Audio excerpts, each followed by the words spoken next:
கோட்டை சேர்மன் மாணிக்கவாசகம் நன்னிலைப்பள்ளியில் 8ஆம் வகுப்பு படிக்கிறது. வரதட்சணை கவிதை. செல்வி என் பெயர் திருமணமாகவில்லை. எல்லோரா ஓவியம் போல் இருந்தாலும் இன்றைக்கு கல்யாணமாகாத கன்னிராசி என் ராசி.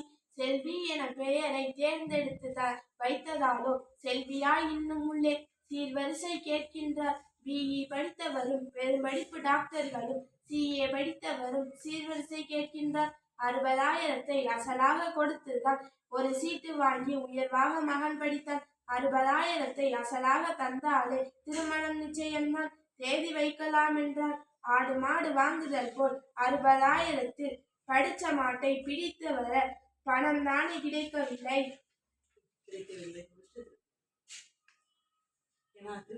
நடந்தான் படிப்பதற்காய் பின் நடந்தான். படித்து முடித்த பின்பு பணி தேடி அவன் அலைந்தான். இதற்கெல்லாம் சேர்த்துதானே இணையின்றி அலைய விட்டார். எதற்கென்றால் கேட்கிறீர்? எல்லாம் சீர்வரிசை. சீர்கெட்ட வரிசைக்கு சீர்வரிசை என்று இங்கு பேர் வைத்து பார்த்த பேரமையை என் சொல்ல. மணப்பெண் தேர்வு செய்ய மக்கள் கேட்பதெல்லாம் குணமான பெண் வேண்டும், குடும்பத்து பெண் வேண்டும், கணவனுக்கு பணிவிடைகள் கச்சிதமாய் செய்ய வேண்டும், மனமாகி வந்த பின்பு மாமியாருக்கு அடங்க வேண்டும் என எல்லாம் கேட்பார்கள். எல்லாம் சரி என்றால் கடைசியில் பணமல்லவா கேட்கின்றார். பாவிகளே, சரிதானா? நகை வேண்டும், அத்தோடு 4 பேர் மெச்சுகிற வகையாய் சீர் வேண்டும், வைரத்தோடு வேண்டும், தொகை வேண்டும், வெள்ளியிலே தோலா குறையாத எடையினிலே பாத்திரங்கள் எடுப்பாக தர வேண்டும். அத்தனைக்கும் லிஸ்டிட்டு அழகாக கேட்கின்றார். பெண்ணை பெற்றதனால் பெற்றோர்கள் இன்றைக்கு வெண்ணெய் பிடித்தாலும் எண்ணெயைத்தான் வாங்குகிறார். பூ வாங்கும் போது கூட பூ பார்ப்போம், மனம் பார்ப்போம், பூ கட்டும் நார் பார்ப்போம். பூவை பார்க்கும் போது சீர் என்னும் நார் பார்த்தே சில பேர்கள் அலைகின்ற. நெற்றியிலே சிறு வயதில் நேர்வீடு ஒரு கோடை பற்றுவதற்கு கொம்பின்றி பாவை நான் ஜன்னல் வழி. நெற்றியிலே கம்பி ஒட்ட இதம் பார்த்த காரணத்தால் நேர்வீடு இன்றைக்கு நெற்றியெல்லாம் விழுகிறது. பசு வாங்க வந்தவர்கள் பல் பார்ப்பார், சுழி பார்ப்பார், பயன் தருமா என பார்ப்பார். பல் பார்ப்பார், சுழி பார்ப்பார், பயன் தருமா என பார்ப்பார். பால் தருமா என கேட்பார். பாவை என பார்க்க படையெடுத்து வந்தவர்கள் பாவையின் தந்தையின் பையையே பார்க்கின்றார். என் தந்தை பேச்சாளர். பொன் கேட்டு பொருள் கேட்டு பூவை மணக்காமல் பெண் தந்தால் மட்டும் பிரியமுடன் மணப்பிறார்.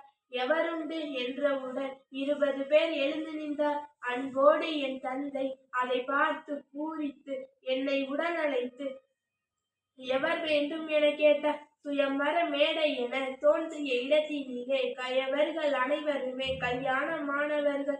இறுதியிலே ஓரிடத்தில் என்னை பெண் பார்த்து உறுதி செய்தார்கள்.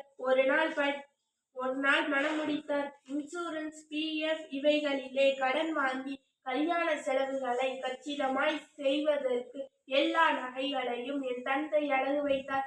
மாப்பிள்ளை பந்தி மன வீட்டில் நடக்கிறது. மூக்கோடு தாடி முகம் தளர்ந்து ஒருவர் இடுப்பு துண்டோடு இருந்து உணவு உண்கிறார்.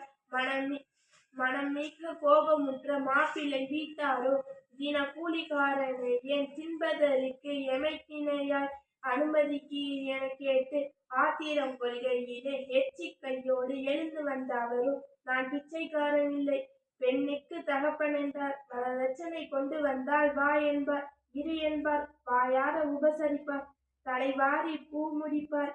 கொஞ்சம் குறைந்தாலே சீ என்பார், போ என்பார், செல்லா காசென்பர். தெரித்தோடும் வார்த்தைகளால் அப்படியே தமிழில் அர்ச்சனைகள் செய்திடுவார்.